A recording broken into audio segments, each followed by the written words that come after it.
Astaghfirullah. Bismillahirrahmanirrahim. Assalamualaikum warahmatullahi wabarakatuh.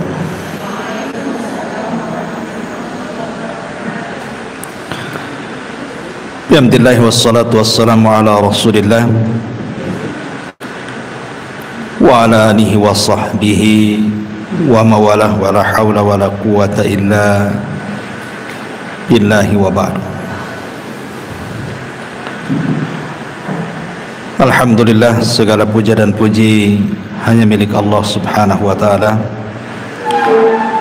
Salawat dan juga salam kita hadiahkan kepada Rasul kita Nabi besar Muhammad sallallahu alaihi wa ala alihi wasallam. Pembahasan di pagi hari ini, insyaallah kita akan membahas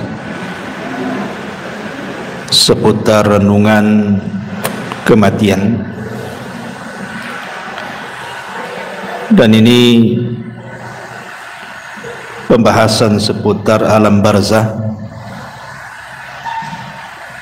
dari mulai kematian, kemudian masuk ke alam barzah. Di sana ada himpitan kuburan, fitnah kubur, azab kubur, kemudian juga apa saja yang bisa menyelamatkan kita dari azab kubur, kemudian amal-amal apa saja yang bermanfaat bagi si mayat, dan begitu seterusnya. Ma'asyiral muslimat yang dimuliakan Allah subhanahu wa ta'ala, Allah subhanahu wa ta'ala berfirman, kullu nafsin dha'iqatul maut. Setiap jiwa itu pasti mengalami kematian. Siapapun manusianya, bahkan para nabi sekalipun disentuh dengan kematian. Walaupun ada diperselisihkan seperti Nabi Ilyas, apakah dia masih hidup, kemudian Nabi Khidir, apakah dia masih hidup, tapi pendapat yang kuat wallahu a'lam bahwa mereka juga sudah meninggal, kecuali yang dikecualikan Allah, Isa ibnu Maryam. Karena memang Allah subhanahu wa ta'ala yang berfirman bahwa Isa itu belum meninggal. Tetapi semua manusia pasti meninggal, hatta Isa sekalipun akan meninggal. Makanya ketika para ulama membahas kenapa Nabi Adam alaihi salatu wassalam diturunkan dari sorga ke bumi, supaya mengalami kematian. Sebab kalau Adam tetap di sorga, Adam tidak akan mengalami kematian, karena sorga itu darul khulud, tempat memang dikekalkan di situ. Makanya Adam supaya disentuh dari kematian, hikmahnya adalah diturunkan dia dari sorga ke bumi. Makanya Adam pun disentuh dengan kematian, dan seluruh anak turunannya juga disentuh dengan kematian. Apalagi kematian itu kan sesuatu yang sudah ditakdirkan. Setiap manusia itu sudah ada takdirnya.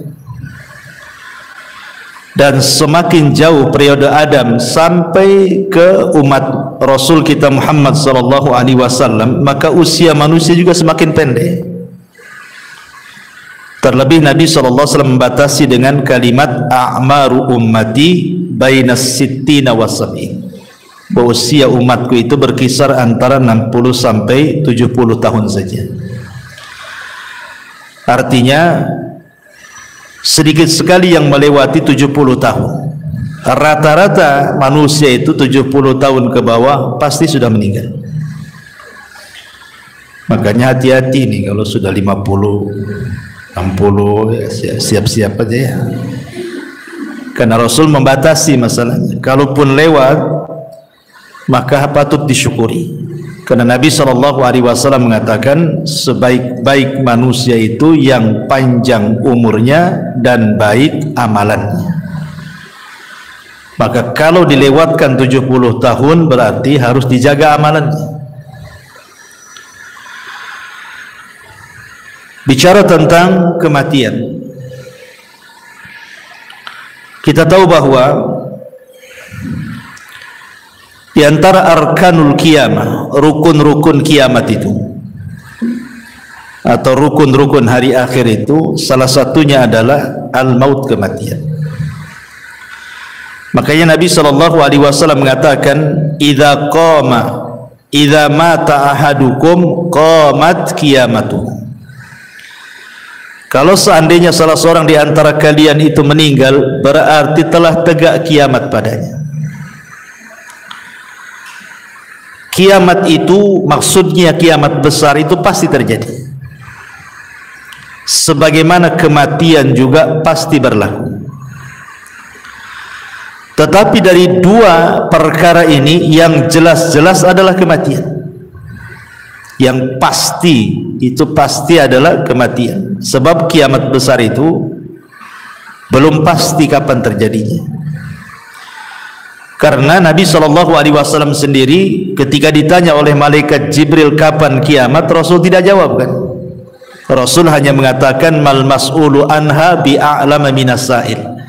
Orang yang ditanya tidak lebih paham daripada orang yang bertanya. Maknanya Rasul dan Jibril sama-sama tidak tahu kapan kiamat.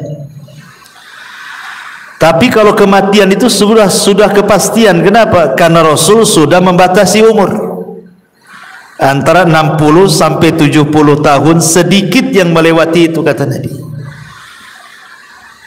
Lah dari sini karena kematian jauh lebih pasti dibandingkan kiamat, maka sudah selayaknya manusia itu punya persiapan. Apa persiapannya? Tentu tidak lain dan bukan taqwallahi azza wa jalla, bertakwa kepada Allah subhanahu wa ta'ala. Ma'asyiral muslimat yang dimuliakan Allah subhanahu wa ta'ala, ada hadis yang panjang sekali. Hadis ini dari Bara bin Azib radhiyallahu anhu. Jadi suatu ketika Nabi SAW itu bersama para sahabat sedang hendak menguburkan salah satu jenazah. Tetapi ketika itu yang menggali lubang belum selesai menggali lahat, sehingga Rasul saat-saat menanti penggalian lahat itu, Rasul mengumpulkan para sahabatnya kemudian berceramah seputar dicabutnya ruh mukmin dan kafir. Lah Nabi SAW kemudian menjelaskan, adapun ruhnya seorang mukmin, kata Nabi SAW, maka akan dicabut dimulai dari jari jemari kaki dan juga tangan.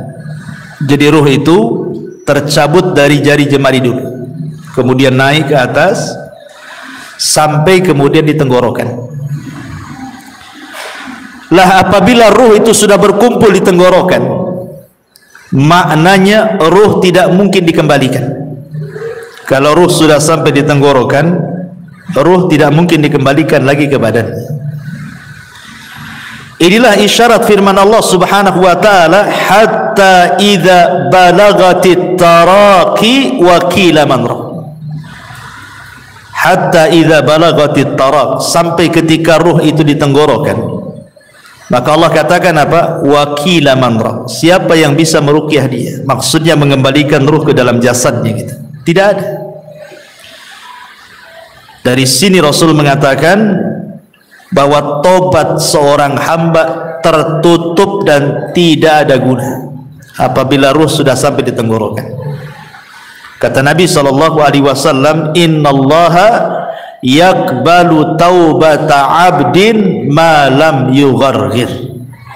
Allah itu masih menerima tobatnya seorang hamba sebelum ruh berada di tenggorokan.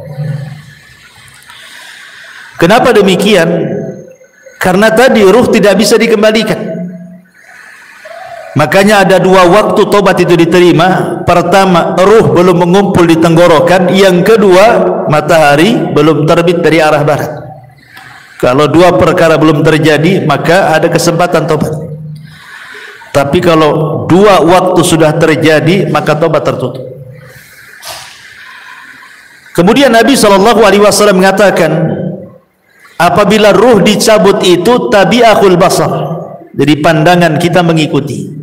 Ruh itu kan keluar dari mulut kita, kemudian keluar, nanti mata ini mengikuti ruh tercabut. Makanya setiap orang yang meninggal pasti melotot matanya karena mengikuti pandangannya. Makanya disunahkan ditutup supaya tidak mengenakuti orang. Lah disitulah Allah Subhanahu wa ta'ala mengutus malakul maut dan rusulul maut. Jadi ada dua malaikat. Pertama malakul maut yang memang tugasnya hanya mencabut nyawa. Dan malakul maut itu bukan satu malaikat seperti Jibril, satu malaikat kan, Mikail satu malaikat, Israfil satu malaikat. Malakul maut ini jumlahnya banyak. Karena setiap hari yang mati itu kan bukan satu orang. Satu dunia ini bisa ratusan bahkan ribuan. Kalau terjadi bencana seperti kemarin di Turki kan, itu bisa ribuan tuh dalam satu hari itu. Kemudian yang kedua ada namanya rusulul maut. Seperti Allah Subhanahu wa ta'ala mengatakan, tawaffathum rusuluna. Maka Allah Subhanahu wa ta'ala mewafatkan mereka dengan mengutus rasul-rasul kami.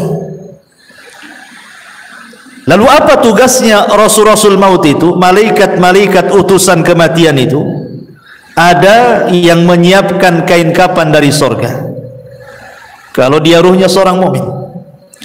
Ada yang menyiapkan hanut. Hanut itu maksudnya minyak wangi. Dan ada tugasnya membisikkan di telinga orang yang sedang sakaratul maut. Sebagaimana Allah Subhanahu wa ta'ala berfirman di dalam Al-Quranul Karim, surah Ibrahim ayat atau surah Fussilat ayat 30. Allah mengatakan, innal ladzina qalu Rabbuna Allah thumma istaqamu tatanazzalu alaihimul malaikatu alla takhafu wa la tahzanu wa abshiru bil jannati allati kuntum tu'adun. Orang-orang yang mengatakan Rabb kami Allah, kemudian mereka istiqamah, maka turun padanya para malaikat saat menjelang wafatnya. Kemudian membisikkan di telinganya, jangan takut, jangan sedih, berbahagialah, karena sorga sudah menanti untukmu apa yang Allah janjikan kepadamu. Dalam ayat yang lain surah An-Nahl 31-32 Allah mengatakan, yaquluna salamun alaikum udkhulul jannata bima kuntum ta'malun. Keselamatan bagi kalian, masuklah kalian ke dalam sorga karena apa yang kalian kerjakan. Makanya kemudian Nabi SAW mempermisalkan saking lembutnya malaikat pencabut nyawa. Ketika mencabut nyawa ruhnya orang yang beriman itu dipermisalkan seperti tetesan air yang terakhir keluar dari mulut teko. Makanya sering saya istilahkan kan Bu, kalau ada ibu punya teko diisi air yang banyak, kemudian kita tuang, otomatis deras sekali itu, karena masih banyak airnya. Tapi kalau isi teko itu tinggal satu tetes, kemudian kita tuangkan seperti ini, tentu yang satu tetes itu akan mengalir dengan pelan, karena tinggal satu tetes masalahnya. Pelan sampai masuk di moncong teko, kemudian netes di ujung teko kan gitu.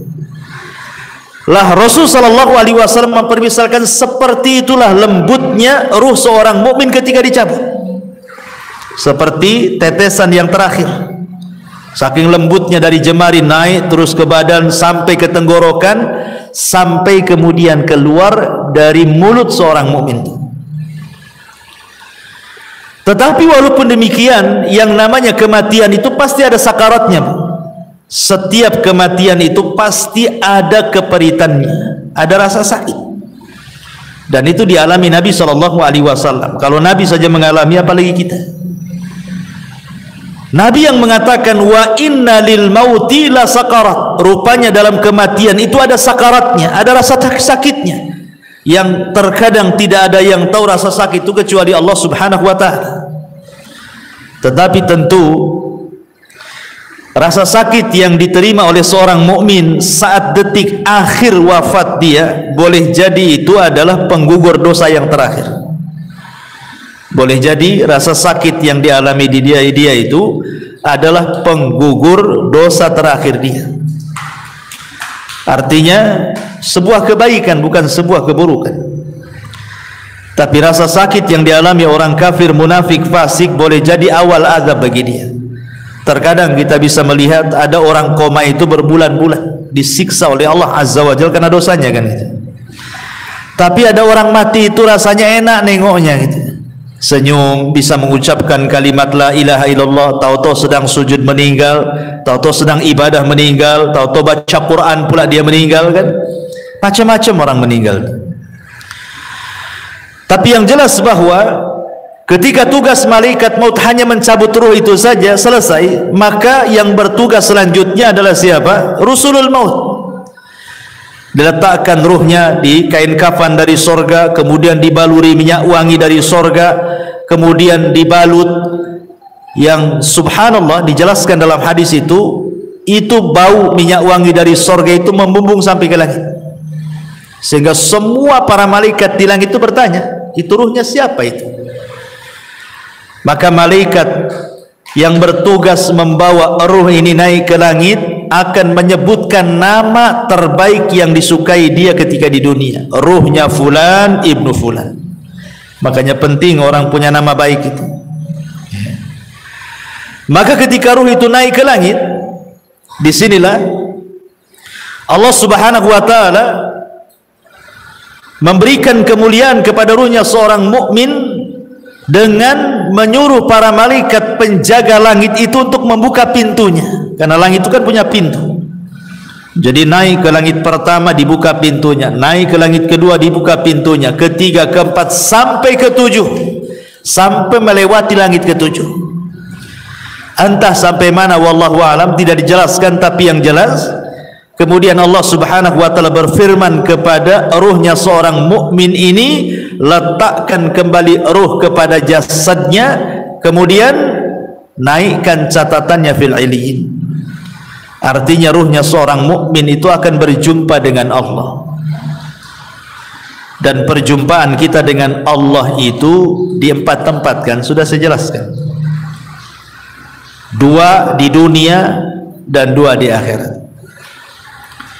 2 di dunia, yang pertama saat sholat, itulah saat perjumpaan kita dengan Allah. Sebenarnya saat sholat itu adalah saat perjumpaan kita dengan Allah, karena Allah yang mengatakan wa innaha lakabiratun illa alal khashiin.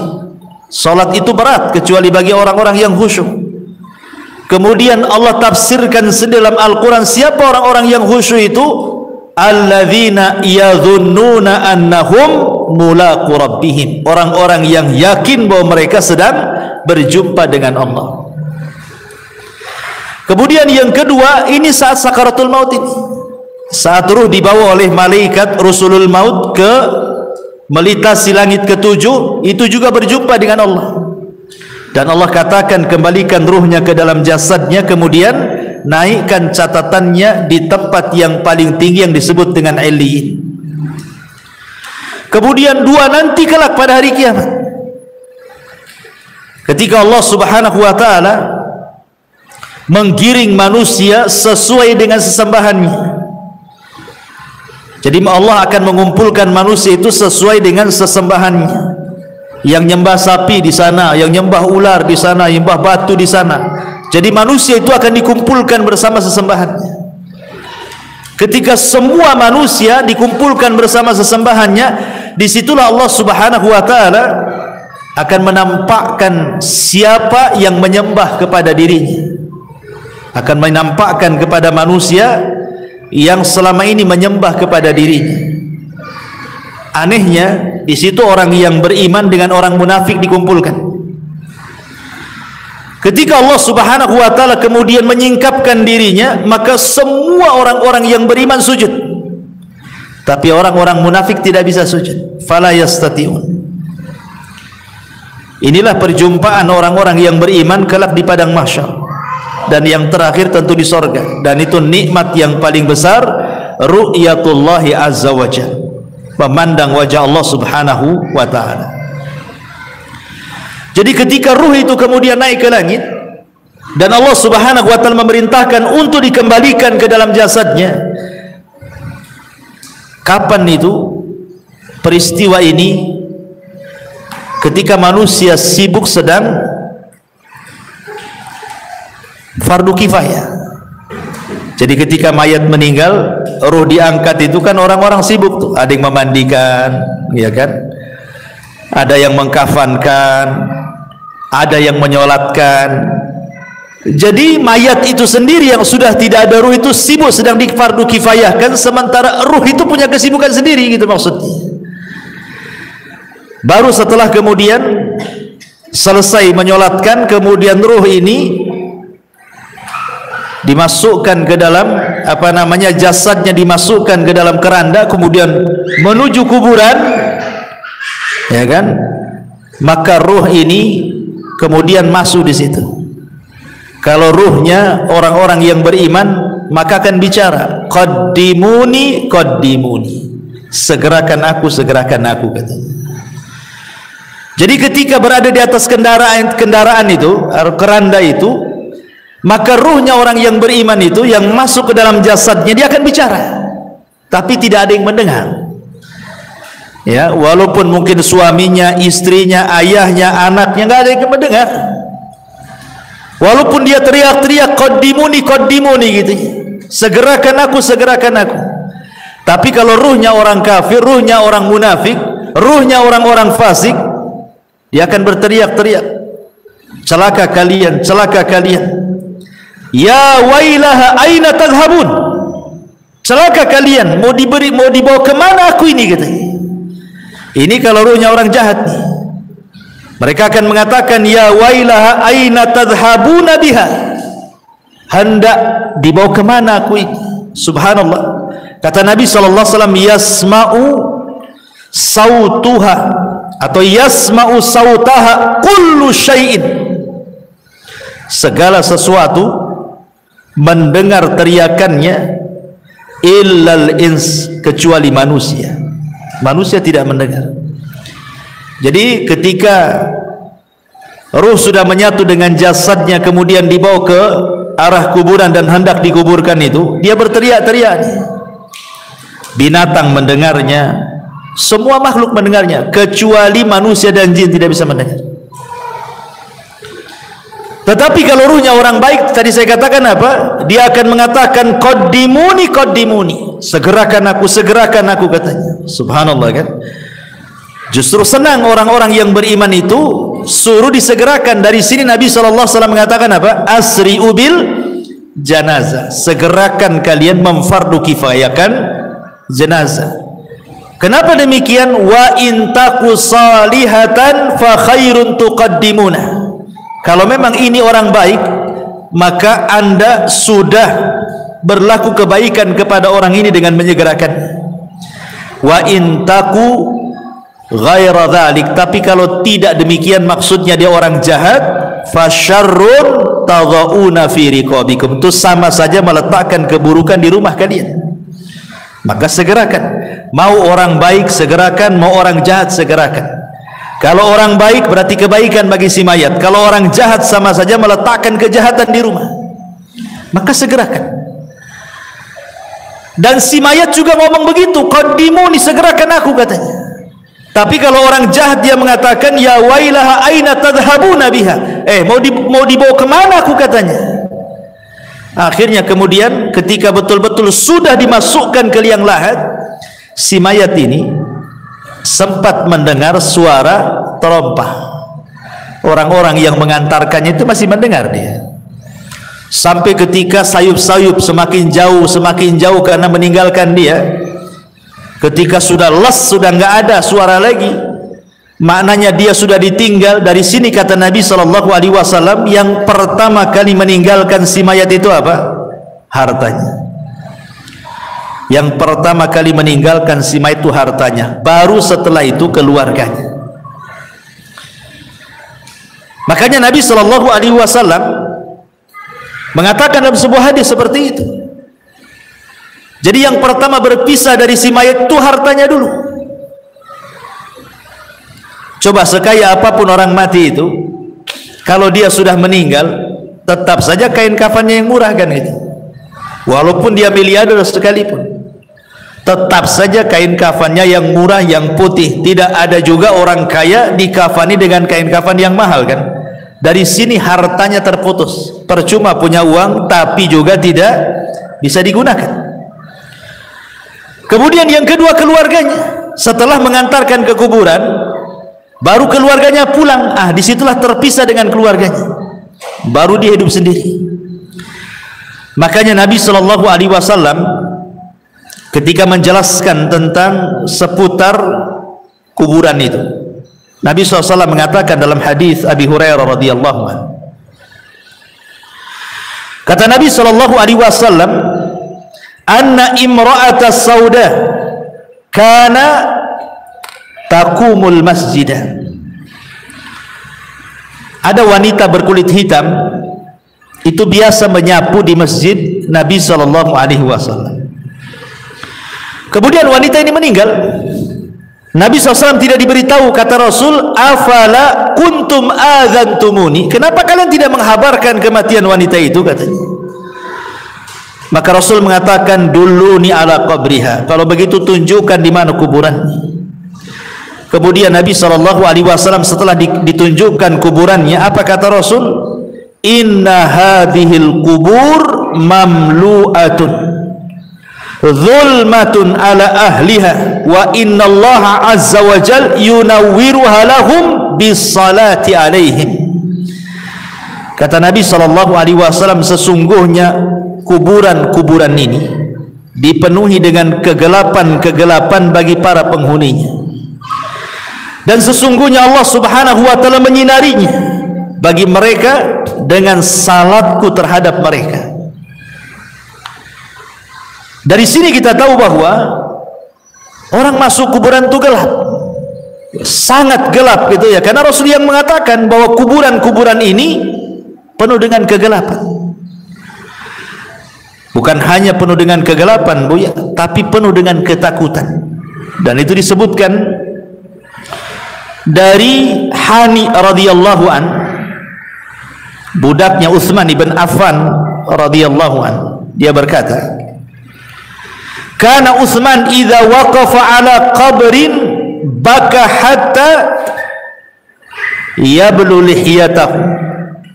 Kebiasaan Utsman, kata Hani ini, jika berhenti di sebuah kuburan, beliau menangis sampai tangisannya membasahi janggutnya.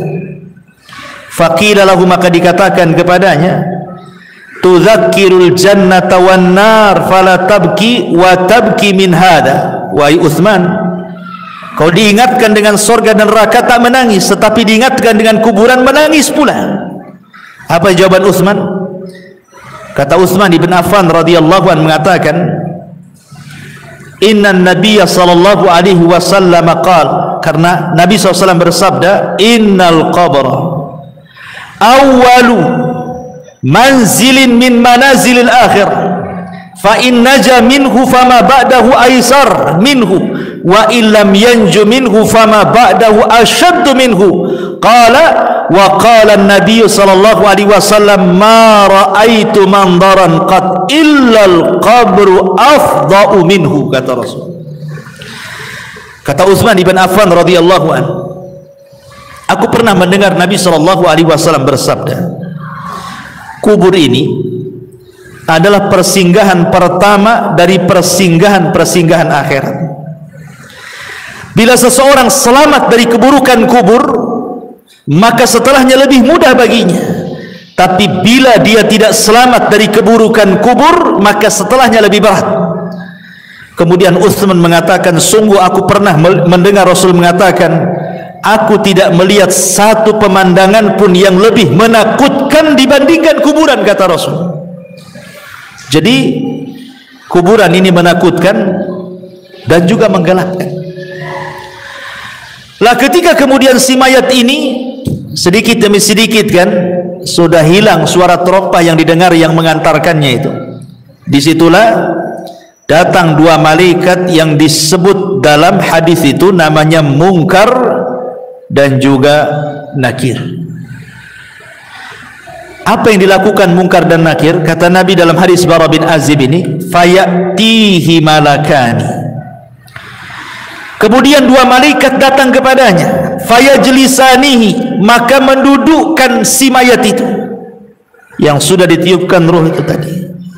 Fayaqulani lahu, maka keduanya akan membentak dan mengatakan, man rabbuk, siapa Rabbmu? Fayaqul, karena dia orang yang beriman, dia mengatakan Rabbi Allah, Rabbku Allah. Fayaqulani lahu, maka keduanya akan mengatakan kembali, ma dinuk, apa agamamu?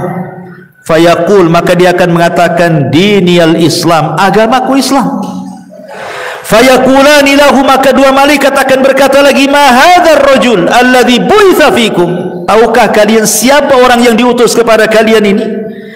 Fayaqul, karena dia orang yang beriman, dia mengatakan huwa Rasulullah sallallahu alaihi wasallam, dia adalah Rasul sallallahu alaihi wasallam Muhammad ibn Abdullah alaihi salatu wassalam. Kemudian malaikat tadi berkata lagi, wa ma yudrik, bagaimana kau tahu dia Rasulullah? Kok bisa kamu tahu dia Rasulullah? Fayaqul, maka dia mengatakan qara'tu kitab Allah fa amantu bihi wa saddaqtu, aku membaca Al-Quran, ku beriman dengan Quran, ku benarkan Quran. Fayunadi munadin fis sama, ketika dia bicara seperti itu, maka tiba-tiba ada penyeru dari langit, ang sadaqa abdi, hambaku telah benar, hambaku telah benar dengan jawabannya. Apa yang terjadi?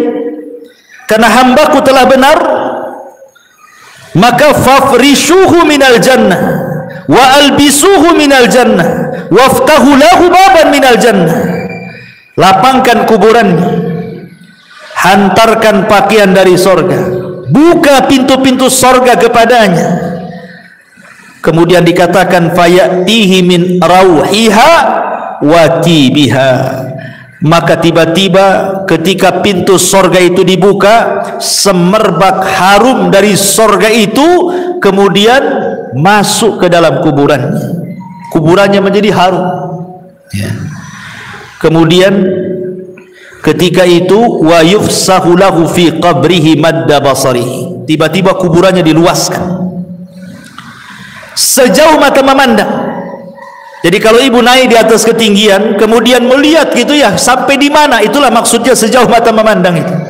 Tapi dalam riwayat yang lain diluaskan itu 70 hasta kali 70 hasta, luasnya kuburan itu diluaskan. Tentu ini alam gaib ya, bukan Bu? Karena sehebat apapun alat dunia, anggaplah dipasang CCTV sekalipun, ya tetap saja segitu. Coba saja taruh CCTV, pantaulah itu di CCTV itu, apakah dia menyempit ataukah melebar, ya tetap saja segitu kan. Artinya bahwa alam kubur ini bagian daripada alam gaib. Kenapa kita tidak tahu dan kita tidak bisa memprediksi kan bahwa kuburan ini meluas atau menyempit? Karena antara alam dunia dan alam kubur itu ada namanya barzah, maka disebut alam barzah. Barzah itu tembok penghalang antara alam dunia dan alam kubur itu. Makanya Allah mengatakan dalam Al-Quran itu bahwa di situ terdapat barzakhun ila yaumil yub'atsun, ada barzah pemisah antara dunia dan alam kubur sampai hari dibangkitkan.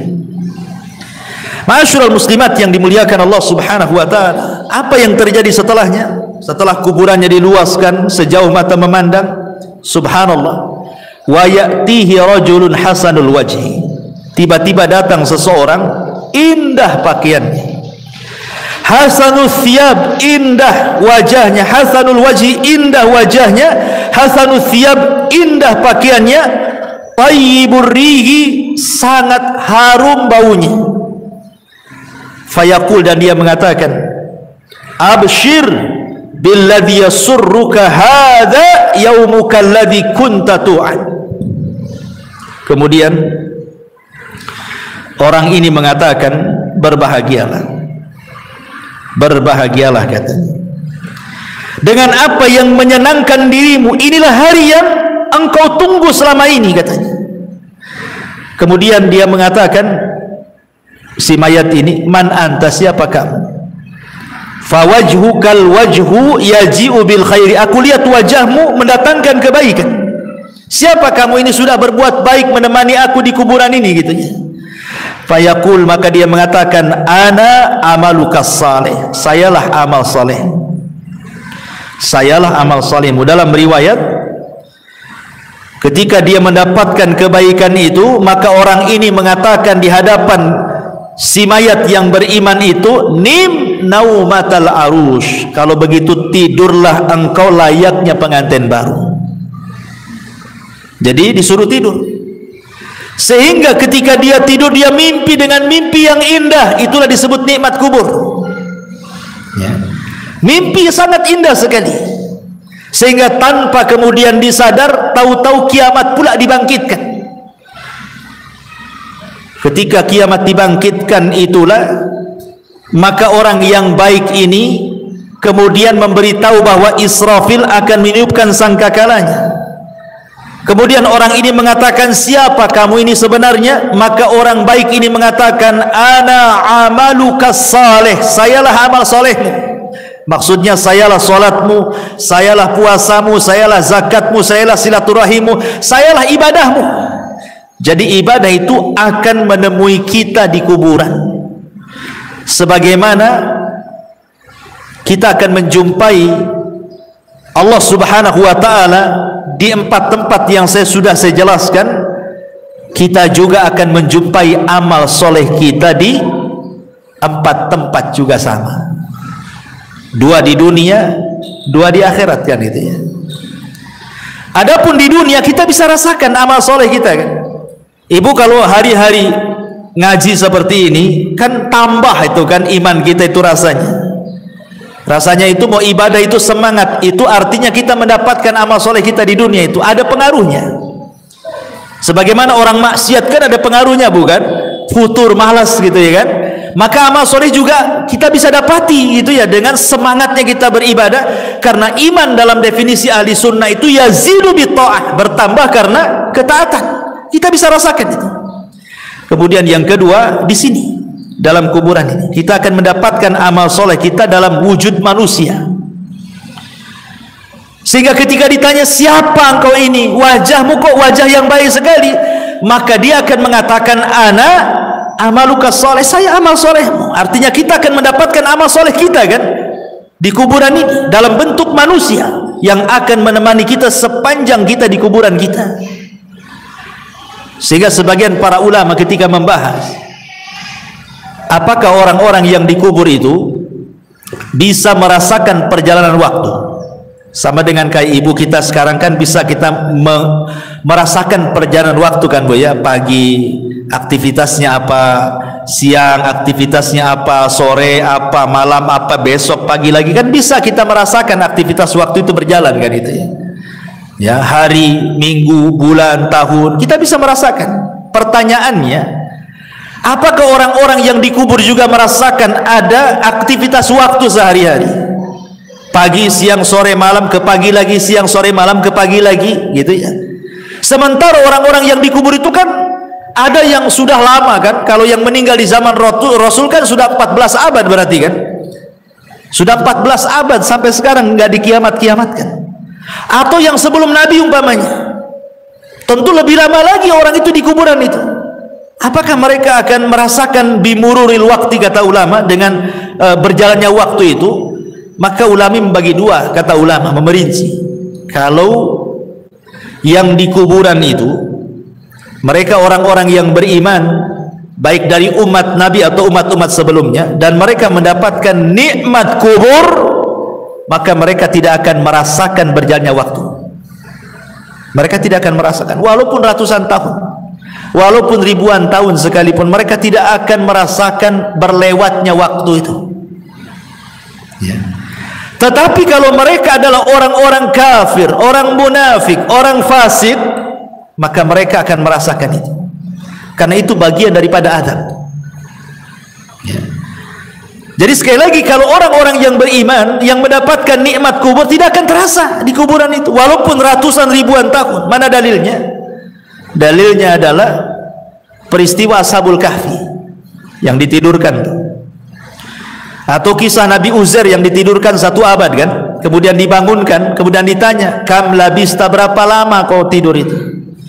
Dia mengatakan apa? Labistu yauman au ba'dha yaum. Perasaan aku baru tidur separuh atau 1 hari katanya.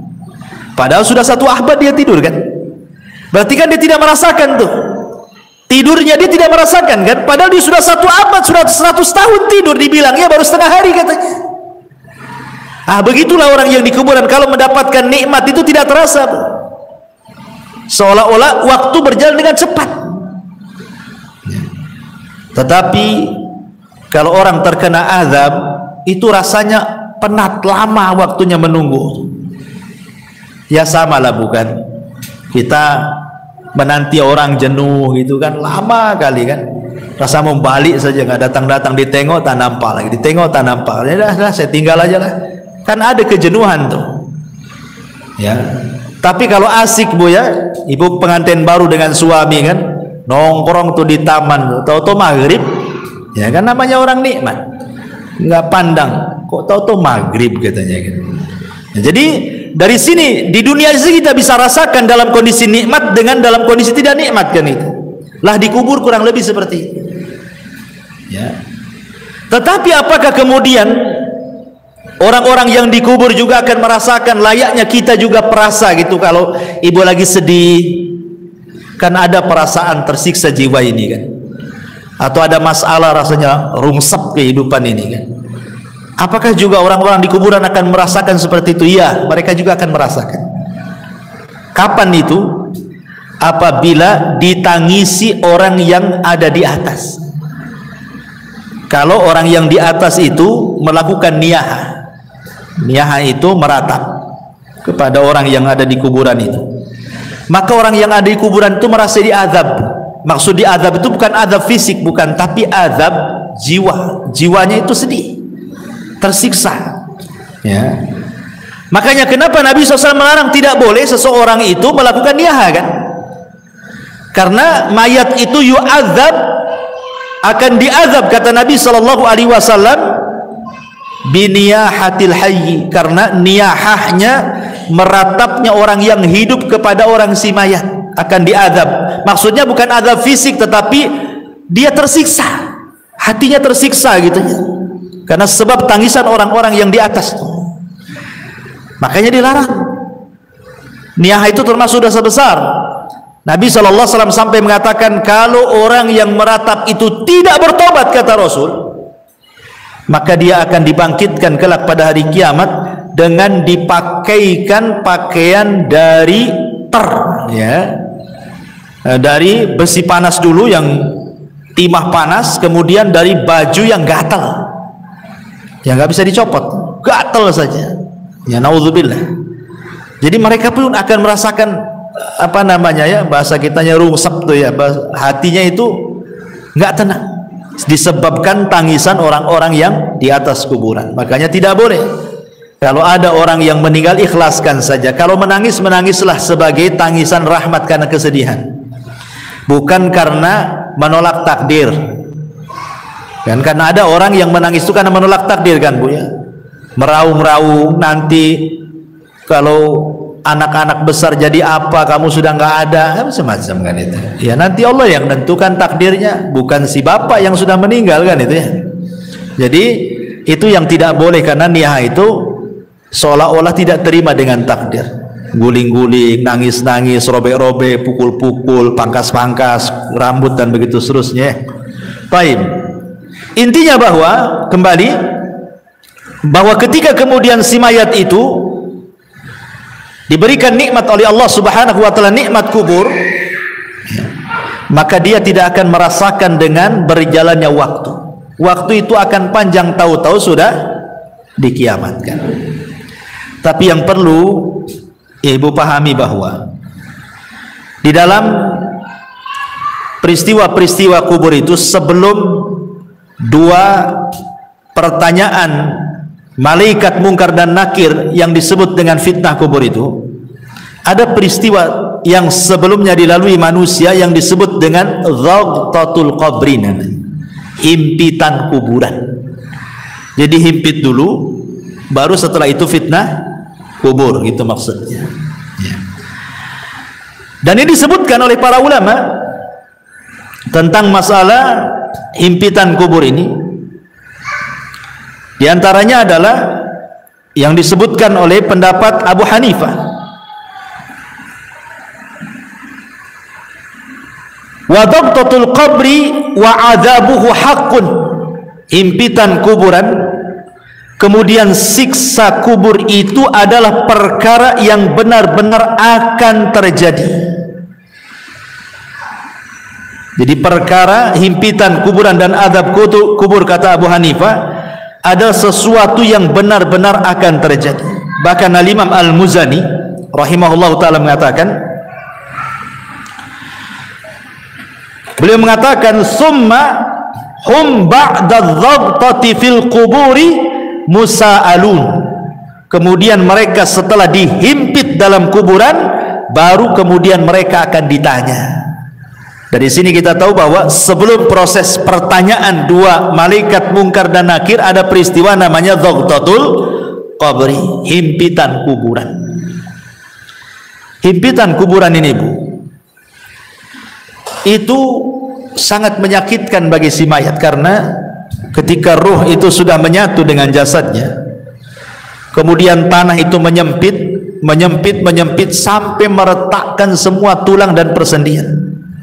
Itu kalau orang kafir, dan dia akan menjerit di mana jeritannya tidak ada yang mendengar, manusia dan jin, kecuali binatang-binatang mereka bisa mendengar. Jadi binatang-binatang itu diberikan kepekaan, mampu mendengar jeritan-jeritan orang-orang yang dihimpit kubur itu. Masalahnya, lalu bagaimana dengan orang-orang yang beriman? Maka ulama menjelaskan bahwa himpitan kuburan bagi orang-orang yang beriman itu tidak sebagaimana himpitan kubur bagi orang-orang kafir, munafik, ataupun orang-orang fasik.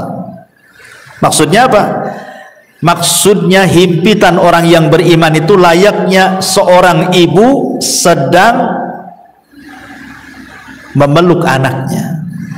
Jadi kalau ada anak bayi ibu peluk gitu ya, seperti itulah seorang mukmin ketika dihimpit oleh kuburan. Jadi tanah itu seolah-olah ibu bagi kita, dan kita anak dari tanah itu. Jadi tanah itu menghimpit kita itu seperti seolah-olah ibu memeluk seorang bayi. Kenapa demikian? Sebab kalau seandainya himpitan itu meretakkan gitu ya, menyakitkan persendian, meretakkan tulang-tulang, tentu akan bercanggah dengan hadis-hadis. Seperti umpamanya Nabi SAW ketika didatangkan seorang bayi kemudian dikubur, kata Nabi SAW, kalau ada orang yang selamat dari himpitan kubur, tentu bayi ini kan selamat. Bayi ini salahnya apa? Kok dihimpit? Kan belum berbuat dosa kan? Berarti himpitan bayi ini tidak akan mempengaruhi kepada bayi. Atau ketika Nabi SAW menceritakan tentang Sa'd bin Mu'adz, seorang pemimpin Aus, yang ketika meninggal itu kan bergegar arasnya, 70.000 malaikat turun mengantarkan jenazahnya. Kemudian Nabi SAW mengatakan, kalau ada orang yang selamat dari himpitan kubur, inilah orangnya, katanya. Maksudnya Sa'd bin Mu'adz. Tapi dia pun tak selamat. Berarti menunjukkan bahwa bukan himpitan kubur kepada Sa'ad bin Mu'adz atau kepada bayi tidak akan sama dengan himpitan kepada orang-orang kafir. Ya, makanya ulama memberikan catatan himpitan kuburan kepada orang-orang yang beriman layaknya seorang ibu memeluk bayinya dengan lembut. Jadi bukan sebuah siksaan gitu maksudnya, tetapi justru sebuah kabar gembira. Baru setelah himpitan baru namanya fitnah kubur, pertanyaan tadi ya. Baru setelah itu tergolong manusia kepada dua kelompok, bisa masuk pada nikmat kubur, bisa masuk kepada azab kubur ya. Baik, ma'asyiral muslimat yang dimuliakan Allah Subhanahu wa taala. Ini satu sisi ya. Maksudnya kalau ruhnya itu orang yang beriman. Sekarang kalau ruhnya orang kafir munafik, tentu sebaliknya daripada ruhnya orang-orang yang beriman ya. Di antaranya ada Nabi SAW mengatakan kalau ruhnya orang kafir ketika dicabut itu Nabi SAW mempermisalkan seperti safud. Safud itu macam pisau yang bengkok seperti ini. Ini safud, ini pisau bengkok macam serulit gitu ya. Kemudian didatangkan kambing wol yang belum dicukur. Taulah ibu kan kambing Australia yang banyak gimbal-gimbal tuh rambutnya. Ya, kemudian pisau ini dibenamkan di kambing wol tadi. Kemudian setelah itu disiram. Secara otomatis maka bulu-bulu kambing yang disiram itu kan akan nempel di pisau. Setelah nempel di pisau, kemudian ibu cabut paksa pisau itu dengan sangat keras gitu ya. Apa yang terjadi? Pasti akan merontokkan bulu-bulunya. Kata Nabi SAW, seperti itulah ruhnya orang kafir, munafik, fasik dicabut oleh malaikat maut. Jadi akan merontokkan persendiannya. Karena ketika malakul maut mencabut ruhnya orang kafir, munafik, fasik itu, maka rusulul maut akan menghembuskan dan menakut-nakuti di telinga orang-orang yang akan dicabut itu dan mengatakan, hei ruh yang busuk, ruh yang jahat, ruh yang jelek, keluar. Di sana kemurkaan dan kemarahan Allah sudah menantimu katanya. Gimana dia mau keluar ditakut-takuti seperti itu? Tentu tidak akan keluar. Makanya dipaksa. Dia keluarnya itu dipaksa sehingga dia akan merontokkan semua persendiannya. Dia akan merasakan sakit yang luar biasa ya. Kemudian setelah ruhnya diletakkan di kain kafan dari neraka, kemudian bau busuknya melambung ke langit, semua malaikat mencaci maki dia. Tidak ada satupun malaikat memujinya bahkan mencaci maki, ini ruhnya siapa busuk sekali. Bahkan malaikat-malaikat penjaga pintu langit pertama tidak akan membuka pintunya. Jangan langit kedua, langit ketiga, langit pertama saja nggak mau buka pintunya. Dan Allah hanya mengatakan dari atas sana dan mengatakan, jatuhkan ruhnya ke dalam jasadnya, letakkan catatannya di bumi yang paling dasar yang disebut dengan sijil. Coba bayangkan, ruh itu dilempar sama malaikat, tidak dihantar. Sehingga ketika ruh itu menyatu dengan jasadnya itu ibarat ibu jatuh dari ketinggian tuh, kebuk gitu ya. Gimana rasanya? Seperti itulah rasanya. Sehingga rasanya tulang ini patah semua. Karena yang merasakan sakit itu bukan jasad ruh. Kalau ruh dicabut walaupun ibu dicabik-cabik jasadnya, dipotong-potong, dimutilasi, dicongkel matanya, dipotong telinganya, dicabut jarinya, nggak akan merasakan sakit kalau ruhnya dicabut. Tapi kalau ruhnya dikembalikan, itulah sakit yang dialami itu, bagaikan dia jatuh dari ketinggian, itu yang dia rasakan ya. Sudah itu pula kemudian tiba-tiba dihimpit kuburan gitu, retak semuanya kan. Sudah jatuh dari ketinggian, dihimpit dengan kuburan, makin retak semuanya lah. Sedang dia merasakan sakit, tiba-tiba dibentak pula malaikat Munkar dan Nakir. Kayak apa tuh coba? Siapa Rabbu? Siapa Nabimu? Ya. Siapa agamamu? Ya, nggak bisa jawablah dia. Dia aja masih merasakan sakit yang luar biasa. Ya. Makanya ma'asyiral muslimat yang dimuliakan Allah Azza wa Jal, maka dia akan terus menjerit-jerit dalam kuburannya. Manusia dan jin tidak akan mendengarnya kecuali hewan-hewan atau binatang-binatang yang Allah takdirkan mampu mendengarnya. Ma'asyiral muslimat yang dimuliakan, dan begitu seterusnya. Dan Allah Subhanahu wa taala ketika dia tidak sanggup menjawab, apa kata Allah? Angkadzaba abdi, hambaku telah berdusta. Bukakan pintu neraka, hempaskan panasnya. Lah disitulah dia akan mengalami yang disebut dengan azab kubur. Ya. Ini sekilas tentang kematian, fitnah, himpitan, azab dan juga nikmat kubur. Baik. Kita masuk pada pembahasan berikutnya. Ma'asyiral muslimat yang dimuliakan Allah Subhanahu wa taala.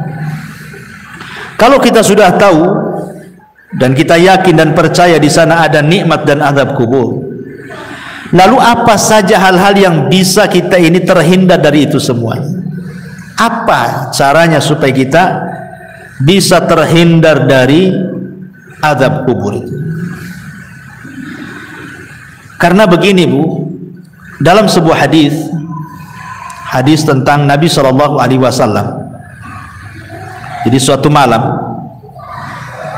Nabi SAW itu pernah bermimpi Bu. Dalam mimpinya datang dua malaikat kemudian membawa dia, dan mimpinya Nabi itu wahyu, lain dengan mimpi kita. Dibawa ke sebuah tempat, ya. Kemudian disitulah rupanya diperlihatkan tentang azab-azab yang luar biasa. Sampai Rasul heran, kenapa mereka? Azab apa yang mereka lakukan gitu ya? Apa di antara yang Rasul lihat? Dan ulama sepakat bahwa hadis ini bicara tentang azab kubur, bukan azab neraka. Di antaranya Nabi SAW melihat ada orang yang dipecahkan kepalanya dengan batu, kan? Dipecahkan kepalanya dengan batu. Kemudian setelah dipecahkan nih, kemudian malaikat yang memecahkan kepala itu pergi hendak mencari batu lain. Kemudian datang lagi, kepalanya sudah utuh lagi, dipecahkan lagi. Kemudian sudah pecah, dia pergi lagi cari batu lagi yang baru, datang lagi, rupanya kembali lagi kepalanya. Asik gitu saja. Jadi Rasul mengatakan, mahadan, ini siksaannya apa nih orang ini, kok ngeri kali gitu ya.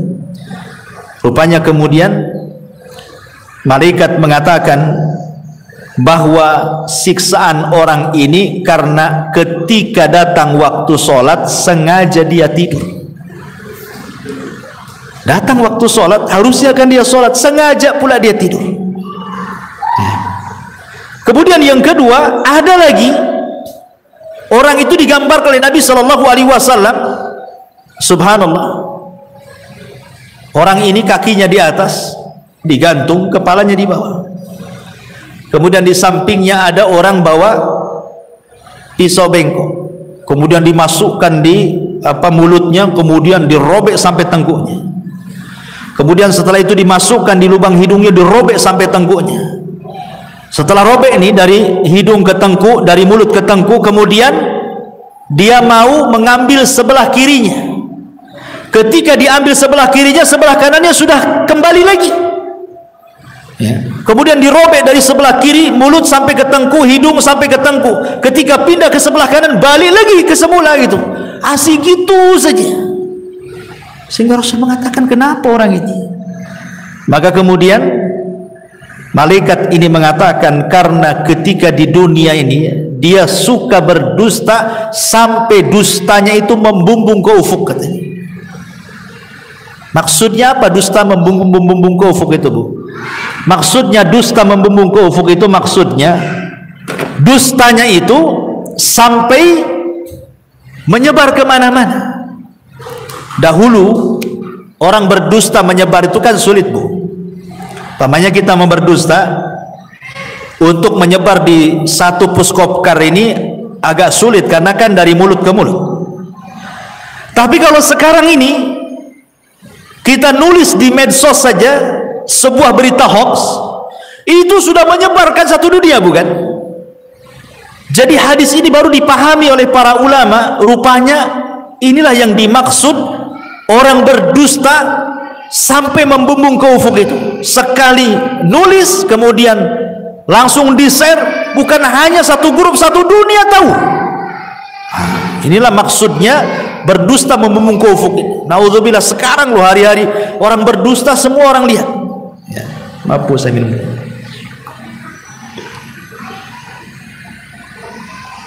Kemudian juga ada juga Nabi SAW melihatkan ada orang yang telanjang,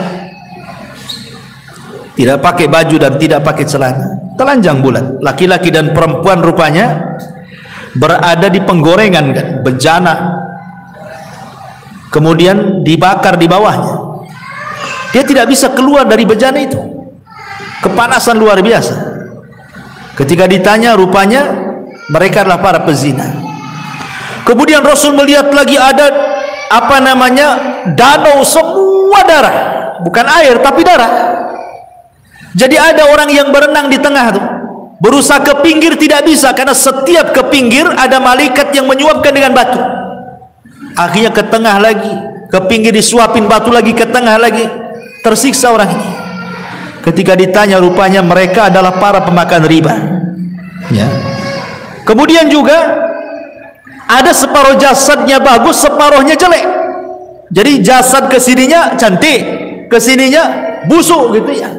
Ada dua wajah gitu ya, dua badan, satunya jelek, satunya bagus gitu ya.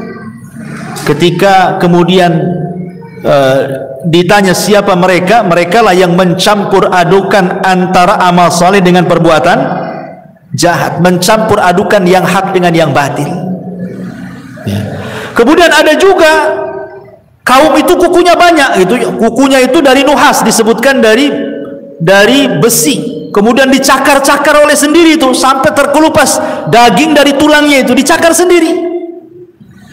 Rupanya ketika ditanya siapa mereka, kok bisa mencakar-cakar badannya sendiri sampai terkelupas daging dari tulangnya, kemudian malaikat, merekalah orang-orang yang suka membicarakan aib orang lain, ya. Merekalah orang-orang yang suka membicarakan aib orang lain. Dan banyak lagi, Rasul menjumpai aneh-aneh siksaan orang-orang itu, dan ulama mengatakan ini bukan siksaan neraka, ini siksa kubur. Apa penyebabnya coba? Penyebabnya banyak. Tadi sudah disebutkan di sini. Di antaranya orang yang tidur saat waktu sholat. Kemudian orang yang berdusta sampai membumbung ke langit. Kemudian orang yang makan riba. Kemudian orang yang berzina. Kemudian orang yang membicarakan aib orang lain alias ghibah. Ya. Itu semua adalah bagian daripada penyebab-penyebab azab kubur. Termasuk juga Rasul pernah lewat di sebuah kuburan. Rasul mendengar orang-orang itu diazabkan. Kemudian Rasul mengambil pelepah kurma, dibelah jadi dua, kemudian diletakkan di satu kuburannya, yang satunya satu kuburan. Kata Rasul, mudah-mudahan sebelum kering pelepah ini bisa meringankan azabnya kan. Kemudian sahabat bertanya, kenapa orang itu wahai Rasul? Kata Rasul, yang satu karena suka ngadu domba kan, itu namimah, sana sini ngompori orang. Yang satunya pula kalau dia cebok tidak bersih, dia tidak pernah menghindar dari membersihkan najis saat buang hajat kecil ataupun hajat besar. Ini naudzubillah ma'asyiral muslimat yang dimuliakan Allah Subhanahu wa taala. Ini adalah di antara penyebab-penyebab orang mendapatkan azab kubur.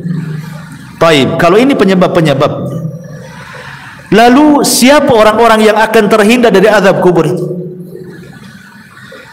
Pertama, orang yang terhindar dari azab kubur adalah orang-orang yang mati syahid. Dan itu berdasarkan hadis, ma balul mu'minin yuftanuna fi kuburihim illa syahid. Ya Rasulullah, mengapa kaum mukminin diuji dalam kuburan kecuali yang mati syahid? Maka Rasul mengatakan, kafa bi barikatis suyuf ala ra'si fitnah. Cukuplah kilatan-kilatan pedang di atas kepala mereka saat perang itu menjadi fitnah bagi mereka. Maka mereka tidak akan terkena fitnah kubur. Mereka tidak akan terkena fitnah kubur. Secara otomatis tidak akan dapat azab kubur. Kalau fitnah saya saja tidak dapat, tidak ditanya, berarti langsung mendapatkan nikmat kubur orang ini. Ya. Kemudian juga setiap orang yang meninggal sedang bertugas jaga di jalan Allah, mungkin di perbatasan negara Islam dengan negara kafir gitu, atau saat berperang dia menjaga tentara gitu. Kemudian juga meninggal di hari Jumat kalau dia orang soleh, Kalau dia orang baik, orang soleh, orang taat, Allah berikan kematiannya di hari Jumat. Kemudian juga orang yang soleh, yang baik, kemudian Allah berikan kematiannya dengan cara sakit perut, ya, dengan cara sakit perut, ataupun dengan cara tenggelam, ataupun dengan cara terkena runtuhan ketika gempa gitu ya, terkena runtuhan, ya. Dan dia orang baik, orang soleh dan soleha, maka Allah sengaja memberikan kematian terbaik bagi dia. Nah, itu juga diantara hal-hal yang bisa menghindarkan seseorang dari fitnah kubur dan juga azab kubur. Baik, ma'asyiral muslimat yang dimuliakan Allah Azza wa Jalla, sekarang apa peran orang yang hidup, kita-kita ini loh Bu, yang hidup, supaya adalah amalan-amalan itu yang bermanfaat untuk meringankan orang yang ada di kuburan itu. Apa yang harus kita lakukan? Ma'asyiral muslimat yang dimuliakan Allah Subhanahu wa taala, sebelum saya menjelaskan hal ini, saya akan jelaskan amalan-amalan yang bermanfaat dulu bagi si mayat itu. Kata Nabi sallallahu alaihi wasallam, al-kayyisu man dana nafsa wa amila lima ba'dal maut. Orang yang cerdas itu Bu, adalah orang yang introspeksi, senantiasa introspeksi diri dan mempersiapkan sebuah amalan untuk kematiannya. Itu orang cerdas, kata Nabi. Amalan ini kan banyak Bu, ya kan? Macam-macam amalan di dunia ini. Tetapi orang yang cerdas itu pasti dia akan memilih mana-mana amalan yang bermanfaat untuk kematiannya, mana-mana amalan yang sedikit manfaat untuk setelah kematiannya. Lah di antara amalan-amalan yang sangat bermanfaat untuk setelah kematiannya disebutkan dalam beberapa riwayat. Pertama, ketika Nabi sallallahu alaihi wasallam bersabda dari hadis Muslim, "Idza mata ibnu Adam inqata amaluhu illa min thalathin. Shadaqatin jariyah aw ilmin yuntafa'u bihi aw waladin salihin yad'u lahu." Apabila anak Adam meninggal dunia, terputus amalnya kecuali 3 perkara: sedekah yang mengalir, ilmu yang bermanfaat, atau anak saleh yang mendoakan orang tuanya. Hadis yang kedua, hadis dari Abu Hurairah radhiyallahu an yang dikeluarkan Imam Ibnu Majah. Rasul mengatakan, "Inna mimma yalhaqul mu'min min amalihi wa hasanatihi ba'da mautihi." Sesungguhnya yang sangat bermanfaat bagi seorang mukmin dari amalannya setelah kematiannya dan dari kebaikannya setelah kematiannya, pertama, ilman allamahu wa nasyarahu. Ilmu yang ibu pelajari, kemudian ilmu itu didakwahkan ibu dan ibu sebarkan. Sekarang kan mudah menyebarkan ilmu kan, di tangan ibu kan ada handphone nih, pamannya sekarang ngaji, ibu rangkum, kemudian ibu tulis, kemudian ibu share di grup-grup, kan sama dengan menyebarkan ilmu. Daripada ilmu selfie nggak jelas kan, bagus kita nyebarkan ilmu gitu ya, jelas manfaatnya setelah kematian. Wa waladan salihan tarakahu, atau anak saleh yang ibu didik. Ibu didik sehingga anak ini menjadi anak yang saleh. Tidak mesti anak sendiri, entah anak saudaranya, entah anak orang, ibu ambil angkat, ibu didik sampai dia paham agama, kemudian ibu meninggal dan dia mendoakan, maka itu sangat bermanfaat. Wa mushafan warathahu, atau ibu mau wakaf mushaf, beli mushaf di pasar 1-2 mushaf, cari masjid yang nggak ada mushafnya, taruh di situ supaya orang baca, ya. Atau mungkin ada saudara-saudara kita yang belum punya mushaf, ya, ibu bisa datang ke orang-orang yang nggak punya mushaf, ibu belikan mushaf, ibu kasih dia supaya baca. Itu sangat bermanfaat. Au masjidan bana, atau masjid yang sedang dibangun, ibu ikut nyumbang supaya cepat terbangun masjidnya. Au baitan libni sabil bana, atau ibu sengaja buat kos-kosan 5 pintu, yang 2 dikontrakkan, yang 3 sengaja bagi orang-orang yang tamu-tamu yang dari jauh yang cari pekerjaan gitu ya. Nah, kasihlah kontrak tanpa bayar, sebulan gratis, 2 bulan gratis, 3 bulan gratis, sampai dia punya pekerjaan umpamanya kan. Alhamdulillah. ya. Ataupun nahron ajrah, ataupun mungkin ada masjid, ada pesantren, ada masyarakat butuh air. Nah, ibu danai buat sumur bor atau beli air atau apa. Aw sadaqatan akhrajaha min malihi fi sihhatihi wa hayati. Atau ibu sedekah ketika ibu sehat. Ketika ibu masih hidup ibu bersedekah. Yalhaquhu min ba'di mauti, itu bisa sampai setelah kematiannya. Ini amalan yang bermanfaat bagi si mayat. Kemudian juga hadis yang ketiga, hadis Jarir ibn Abdillah al-Bajali. Rasul mengatakan, man sanna sunnatan hasanatan, barang siapa yang berikan contoh terbaik kemudian diikuti orang, kemudian diikuti lagi orang lain, akhirnya banyak mengikuti, maka dia akan mendapatkan pahala, dan pahala orang mengikutinya sampai pun dia sudah meninggal akan mengalir terus gitu. Ini juga memberikan contoh yang terbaik kepada orang lain. Termasuk juga adalah hadis juga, amalan yang paling baik selain daripada itu adalah doa, haji, umroh, dan begitu seterusnya ya. Ini diantara amalan-amalan ya. Lalu kita yang hidup, umpamanya ayah kita meninggal, ibu kita meninggal, suami atau istri atau siapalah dari orang yang kita cintai meninggal, bagaimana cara membahagiakan mereka? Para ulama mengatakan yang paling mudah membahagiakan orang yang ada di kubur itu doa. Itu yang paling mudah. Kalau ibu ingin membahagiakan orang tua yang sudah meninggal, ibu yang sudah meninggal, bapak yang sudah meninggal, kita ingin membahagiakan mereka, maka ibu terus berdoa sejak dia meninggal sampai hari ini, walaupun mungkin berpuluh-puluh tahun. Berdoalah dengan 3 kata. Apa itu? Allahumma gfir lahu, ya Allah ampuni dosanya. Maka dia sangat bahagia bu kalau ibu ngomong begitu. Yang kedua, Allahumma arhamhu, ya Allah kasihi dia, rahmati dia. Itu sangat bahagia kalau dia mendengarnya. Yang ketiga, Allahumma tsabithu, ya Allah tetapkan dia. Yusabbitullahu alladhina amanu bil qauli tsabit, ya Allah mantapkan jawabannya supaya jangan salah ya. Karena orang itu kan akan terus diazab oleh Allah Subhanahu wa taala kan. Kalau dia dapat azab kubur, naudzubillah. Kalau dia dapat nikmat kubur, alhamdulillah. Lah orang-orang yang diazab itu mereka juga menunggu-nunggu kita gitu ya, doa-doa kita itu. Karena itu bisa meringankan azab mereka. Dengan kita berdoa kepada Allah, ya Allah ampuni dosa dia, rahmati dosa dia, mantapkan dia ya Allah, berikan dia kemudahan di situ. Itu sangat bahagia si mayat itu. Bahagia sekali. Termasuk juga yang kedua setelah doa, sedekah. Sedekah itu membahagiakan orang mati. Ibu ada uang, nampak ada masjid, saya sedekah untuk orang mati.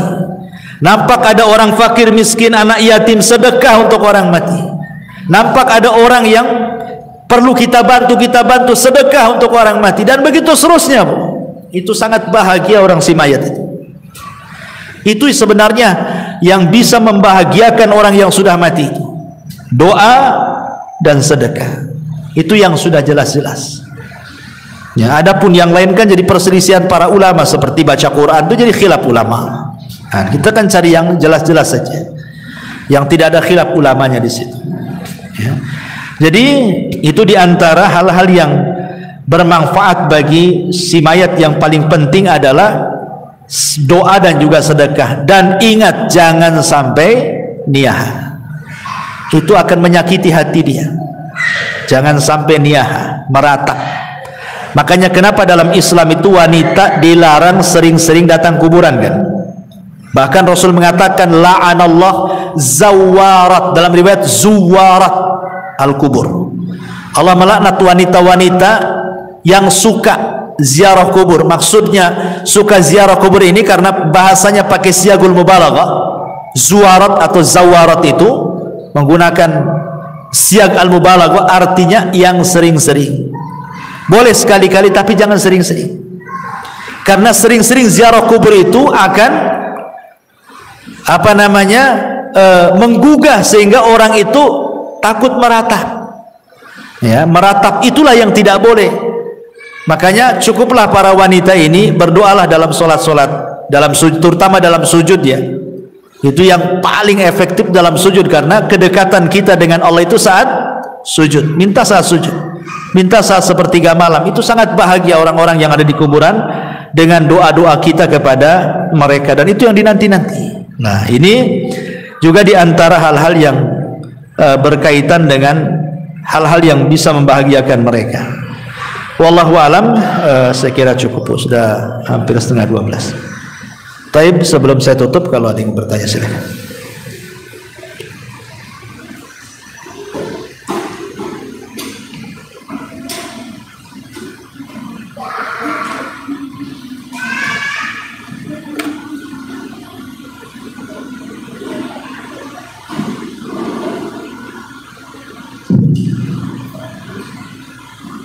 Assalamualaikum warahmatullahi wabarakatuh. Waalaikumsalam warahmatullahi wabarakatuh.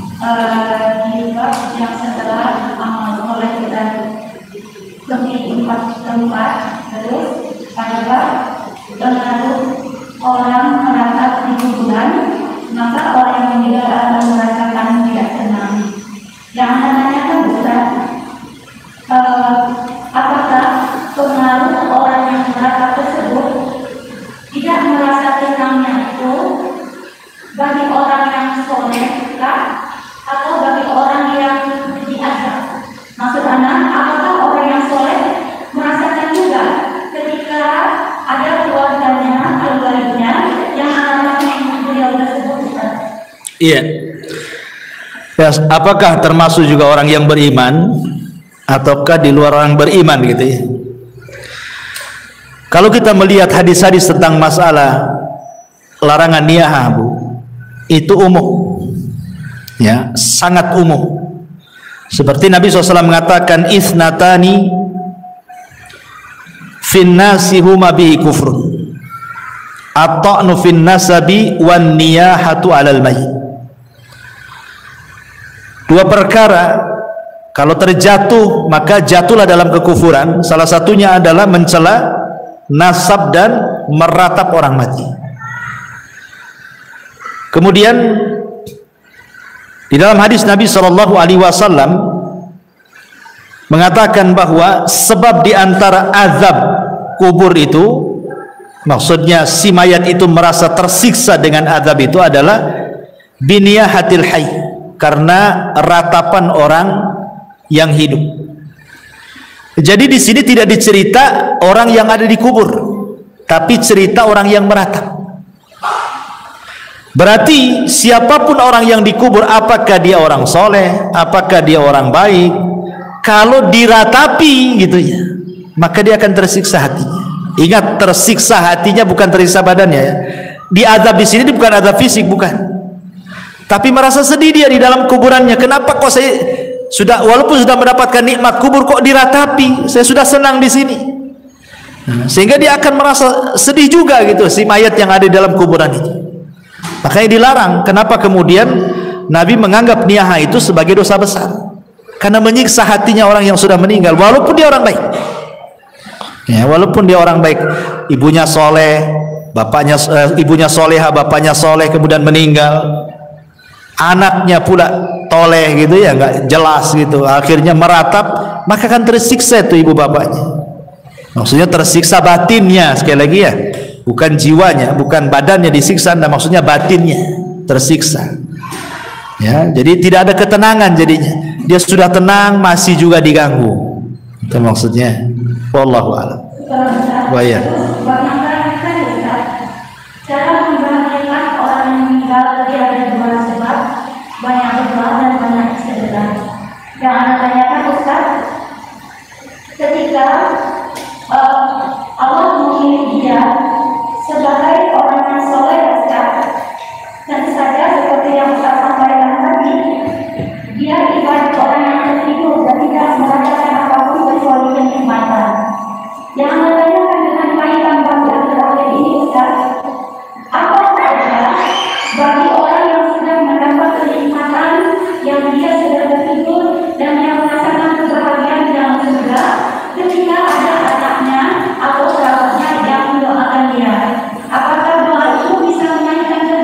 Iya.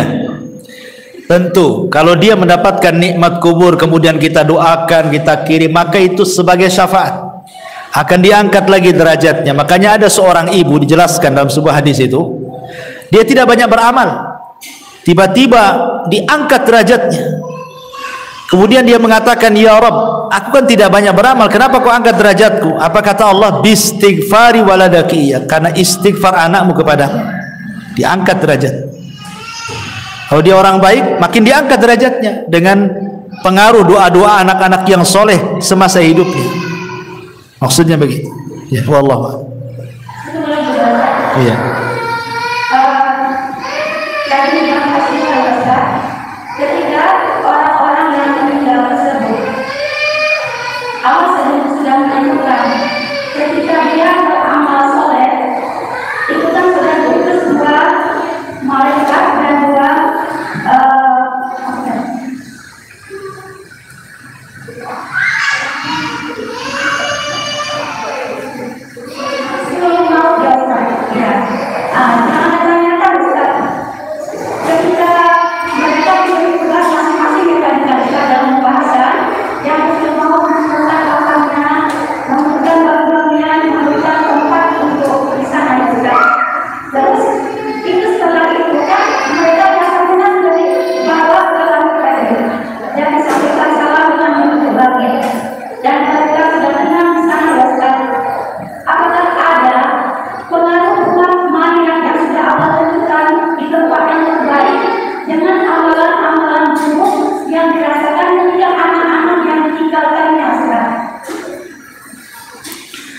ya, alhamdulillah.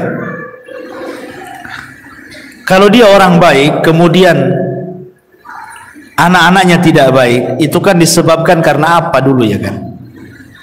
Apakah orang tua ini sudah berusaha mendidik, tapi Allah takdirkan anak pula jadi fitnah, maka orang tua berlepas diri karena dia sudah mendidik.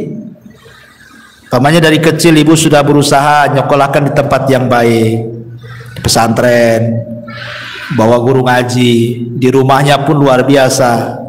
Setelah besar pula tiba-tiba orang tua meninggal, anaknya pula terkena pergaulan bebas, jahat, akhirnya futur, tidak istiqomah, akhirnya tidak soleh kan? Maka orang tua ini tidak ada hubung kait dengan anaknya. Sebagaimana Nuh alaihi salatu wassalam ketika berusaha mengajak Kan'an naik ke atas perahu, ya bunayyarkam ma'ana, naik wahai anak, tapi Kan'an tak mau. Akhirnya Allah mengatakan, sudah tinggalkan, innahu laisa min ahlik, dia bukan keluargamu lagi. Jadi kalau orang tua sudah berusaha mengarahkan tapi anak pula yang berbelok, itu orang tua tidak bisa disalahkan, artinya tidak akan menanggung dosa anak ya.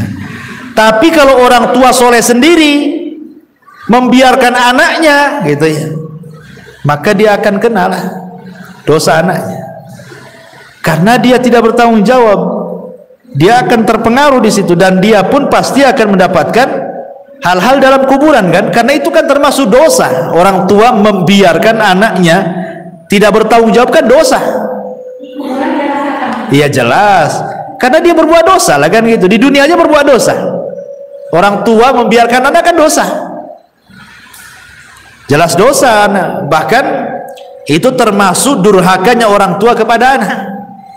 Seperti yang dulu pernah saya ceritakan, ada anak dilaporkan sama orang tuanya ke Amirul Mukminin Umar bin Khattab karena jahat. Kata orang tua ini, wahai Amirul Mukminin, hukum anak saya, jahat dia sama saya, kata. Akhirnya Amirul Mukminin lihat dohir kasusnya, hampir mau menghukum anak itu. Kata anak itu cerdas, tunggu dulu wahai Amirul Mukminin, bisa enggak saya bicara, kata. Kata Amirul Mukminin, bicara. Anak ini mengkiaskan, Amirul Mukminin saya enggak bercerita, kata. Ada orang membeli seorang budak wanita, kemudian digauli budak wanita itu. Setelah hamil dia tidak suka kehamilannya, dia hanya ingin gauli saja. Lahirlah kemudian dari budak itu anak laki-laki. Karena tidak suka dari awal, tidak punya keinginan punya anak dari budak, akhirnya dibiarkanlah anak itu sampai besar akhirnya jahat. Kira-kira wahai Amirul Mukminin yang disalahkan bapaknya, tuannya atau anaknya kalau itu jahat? Kata Amirul Mukminin, ya bapaknya lah salah. Kata anak itu kisah itu saya ini, kata. Maka Amirul Mukminin mengatakan, tutup kasusnya. Sebelum anakmu durhaka kepadamu, engkau sudah durhaka kepada anak. Kan itu ceritanya. Ya, jadi tidak semua durhaka itu berasal dari anak orang tua pada anak pun bisa durhaka gitu maksudnya. Ketika tidak mendidik kan, berarti kan dosa besar, dia melanggar karena tidak bertanggung jawab. Sementara Rasul mengatakan kullukum ra'in wa kullukum mas'ul, kalian itu pemimpin dan akan ditanya setiap kepemimpinannya kan. Ya jelas pengaruh itu, dosa anak itu akan terbawa kalau itu kesalahan orang tua. Ya, wallahu a'lam. Tadi Ustaz sampaikan amal soleh yang tidak umum di tempat tadi yang silakan belum dijaga Ustaz. Yang pertama ketika kita dalam majelis, yang kedua ketika di dalam kuburan dalam bentuk manusia. Yang ketiga, yang kedua di akhirat, ya ketika dalam bentuk catatan. Iya.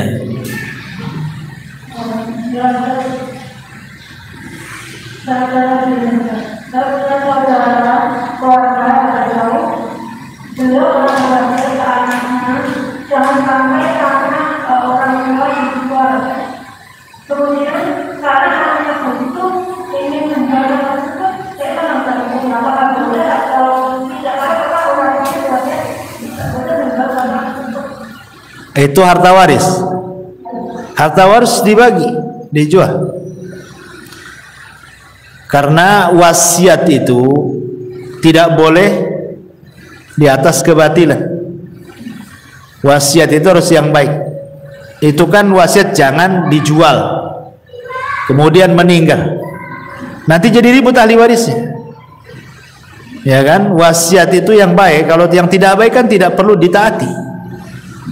Kalau sampai kemudian cerai-berai gara-gara warisan, sebaiknya nggak apa-apa melanggar wasiat, karena wasiatnya kan tidak sesuai dengan syar'i. Harusnya kan tidak begitu wasiatnya. Kalau saya mati bagi kan itu harusnya. Itu wasiat yang benar. Maka sebaiknya dibagi, Om. Kalau tidak masalah. Iya, sekarang generasi anak pertama mungkin tidak ada masalah. Nanti yang satu mati, kemudian datang pula anaknya. Yang namanya hidup ini kadang pasang surut. Kadang-kadang saya pernah menyaksikan, Bu, ada orang itu ketika ekonominya bagus, dia nggak mau harta waris, nggak mau, cukup dengan yang ada saja. Allah takdirkan bankrupt dia, baru ngorek-ngorek waris. Artinya bahwa manusia itu pasti akan mengalami pasang surut kan. Ada orang yang ketika sehat merasa saya tidak perlu waris, ketika sakit nggak punya duit, mau berobat, melirik harta waris akhirnya kan. Butuh juga dia. Kalau yang lain menahan, zalim dia mau berobat gak ada duit, zalim jadinya. Orang ini mau berobat, apa dibiarkan dia mati, nggak dicairkan warisannya? Itu sama dengan membunuh saudaranya. Ya, sebaiknya makanya kata Rasul itu cepat waris itu dibagi, supaya satu bermanfaat bagi ahli waris untuk modal, untuk biaya perobatan, untuk pendidikan anak, atau manfaat bagi si mayat. Boleh jadi anaknya yang baik, dia dapat waris karena sudah kaya, warisan gak seberapa, saya sedekahkan sajalah untuk orang tua saya, kan jadi manfaat kan. Jadi manfaatnya itu bisa ke orang mati, bisa ke ahli warisnya. Itu kalau waris itu. Kalau tidak, banyak konflik itu, banyak bunuh-bunuhan gara-gara waris. Ya, silaturahim terputus gara-gara waris. Banyak madharatnya waris itu kalau nggak seperti begitu. Wallahu a'lam.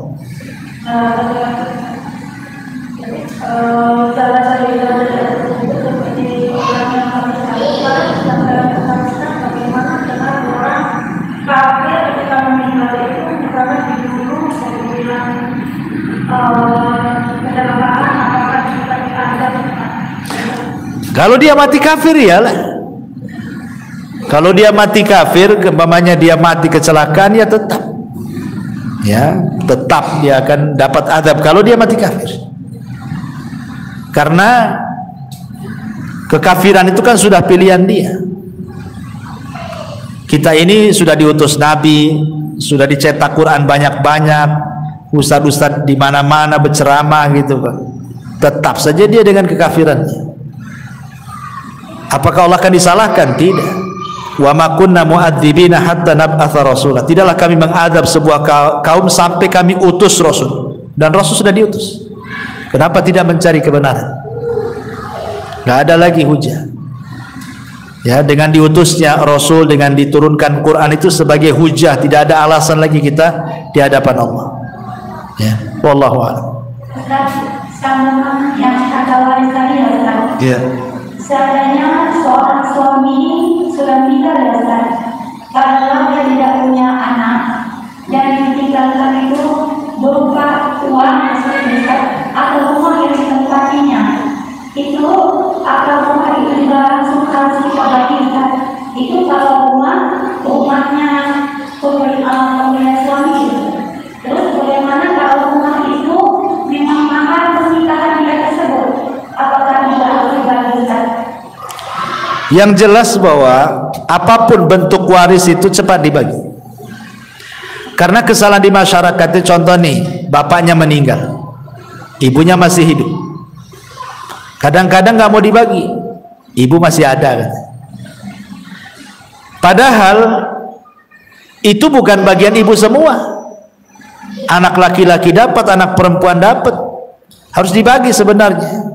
Tinggal nanti ibu ikut siapa kan itu. Anaknya yang harus memikirkan kondisi ibunya. Dan itu bentuk birrul walidain, kesempatan sama ibunya masih ada. Tapi kan harus dibagi, tidak bisa. Ya, alasan orang tuanya masih ada, ibunya biarin saja gitu. Dikhawatirkan tadi salah satu anaknya lebih dulu meninggal dibandingkan ibunya. Ibunya masih hidup, anaknya pula meninggal. Kan dia nggak menikmati harta kekayaan warisnya dari orang tuanya kan? Nggak pernah menikmati. Dia mau senang-senang, mau sedekah, mau apa, nggak pernah menikmati. Ini tadi kalau dia tidak punya anak, tidak punya keluarga, apa langsung dibagi dengan kerabat suaminya? Ya jelas kan ahli waris itu kan ada yang dalam bentuk asobah. Asobah itu ada dua, asobah lidzati, asobah li ghairihi. Artinya anak-anaknya dulu, atau anak laki-laki baru anak perempuan. Kalau tidak ada anak-anaknya kan dia punya saudara, saudaranya dapat dia. Nah, lihat kan sistem waris itu kan ke atas, ke bawah, ke atas, ke samping namanya kan. Ke bawah anak-anaknya dulu, baru ke atas ibu, nenek, buyut, ya kan, baru ke samping saudara. Nah gitu. Berarti mau nggak mau dia kan harus keluar dari rumah itu ya Ustaz? Ya dibagi, harus dibagi. Secara warisnya dibagi dulu. Allah. Bismillahirrahmanirrahim Ustaz. Waalaikumsalam.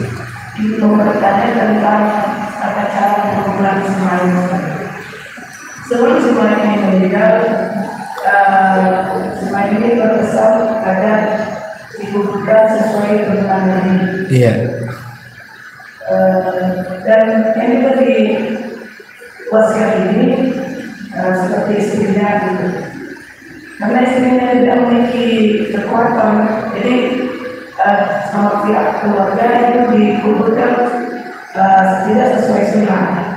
Itu apakah yang menjadi wasiat tadi mendapatkan dosa? Ya, alhamdulillah. Ya sebenarnya kalau ada wasiat itu kuat. Orang yang dapat wasiat memandikan itu dia sangat kuat posisinya. Namanya nih, ibu punya suami, kemudian sebelum meninggal tolong bilang sama Ustaz Abu Merah, beliau yang mandikan. Berarti saya ini lebih kuat dibandingkan keluarga, karena saya pihak orang yang diwasiati, lebih kuat posisinya. Ya, harusnya kan pihak keluarga tahu. Nah, makanya kenapa wasiat itu kalau bisa perlu ditulis. Kalau sekarang mungkin direkam gitu ya, ada handphone kan. Nah, kadang keluarga nggak percaya kan, mana ada dia wasiat-wasiat, pandai-pandai kau aja katanya. Takutnya gitu pula kan. Makanya harus ditulis wasiat itu supaya dibaca oleh semuanya. Ya, kalau keluarga nggak percaya kan ada bukti itu. Datangkan orang pintar, para ustadz, nanti kan dijelaskan sama keluarga.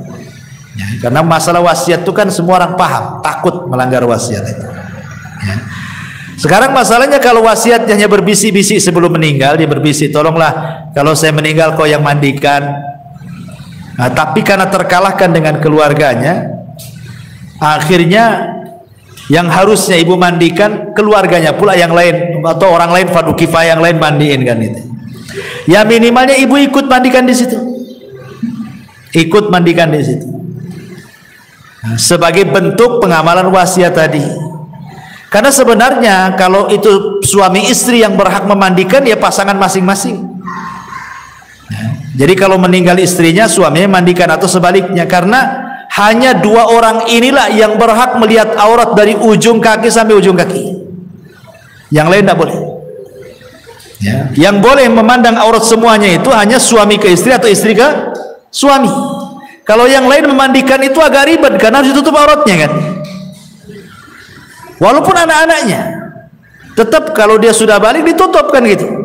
Tapi kalau suami istri bisa terbuka semuanya. Jadi yang lain hanya pamannya naruh saja gitu ya. Ya istrinya kan bisa, ya namanya kan telanjang kan lebih luas mandikannya. Yang penting sudah diletakkan di tempat kerandanya kan, bisa sendiri asal sudah ditaruh, karena dia leluasa namanya. Lain dengan kalau yang orang lain kan harus ditutup auratnya dulu, minta diguling sana sini, gak repot. Sementara kalau suami ke istri atau istri kepada suami lebih leluasa dia memandikannya itu. Harusnya kan seperti itu harusnya, tapi kan ternyata tidak seharusnya. Ya rupanya dimandikan orang lain kan. Pertanyaannya tadi, apakah yang diberi wasiat berdosa gitu kan pertanyaannya. Kalau yang memberi wasiat kan sudah meninggal, cemana dia berdosa? Otomatis kan apakah yang diwasiati kalau tidak melaksanakan berdosa? Ya jelaslah kalau dia tidak melaksanakan dan dia tidak ada uzur. Lain kalau uzur pemain sakit, ya tidak bisa memandikan atau jauh, tolonglah pamannya orang Amerika, tolong Ustaz Abu Mereng mandikan. Saya ke Amerikanya kapan kan itu? Ada uzur kan? Atau sakit atau apa lain? Lo nggak ada uzur gimana kan? Ya harus dimandikan dia. Kalau nggak ada uzur. Dan dia berhak namanya istrinya kepada suami itu, suaminya kan lebih berhak sebenarnya. Maksudnya lebih punya power gitu kan. Ini suami saya. Gitu. Saya berhak memandikan. Kalaupun yang lain ikut ya silakan dari keluarganya kan. Tetapi tetap yang diberikan wasiat harus ikut memandikan di situ. Wallahu a'lam. Tapi apabila ada seseorang mu'alaf meninggal kemudian dimakamkan dengan cara kafir, bagaimana hukumnya? Ya ini berdosa ini. Satu kampung berdosa. Karena kan fardu kifayah. Kalau seandainya nih orang Zatu Puskopkar nih, ada orang muslim meninggal, anggap mu'alaf, kemudian dibiarkan dikembalikan ke keluarganya yang kafir, berdosa semua. Kenapa? Karena fardu kifayah itu kalau ada yang melaksanakan sebagian gugur bagi yang lain. Tapi kalau seandainya tidak ada yang melaksanakan, berdosa semua. Ya. Kecuali kalau memang dari pihak keluarga maksa kan, ini anak saya, kalian yang nggak usah ikut-ikut kan. Sementara kita tidak punya pemerintah yang kuat menekan bahwa seorang muslim tidak boleh lagi dimandikan oleh keluarganya yang kafir kan, yaitu kan darurat namanya. Ya, tapi kalau kita biarkan jelas-jelas dia seorang muslim tidak dimandikan, berdosa semua lah. Karena fardu kifayah itu yang kalau sudah dilaksanakan sebagian berarti gugur bagi yang lain. Kalau tidak dilaksanakan berdosa semuanya. Alhamdulillah. Ya, wallahu a'lam. Ya saya kira cukup. Ya, hampir jam 12. Subhanaka bihamdika asyhadu an la ilaha illa anta astaghfiruka wa atubu ilaik.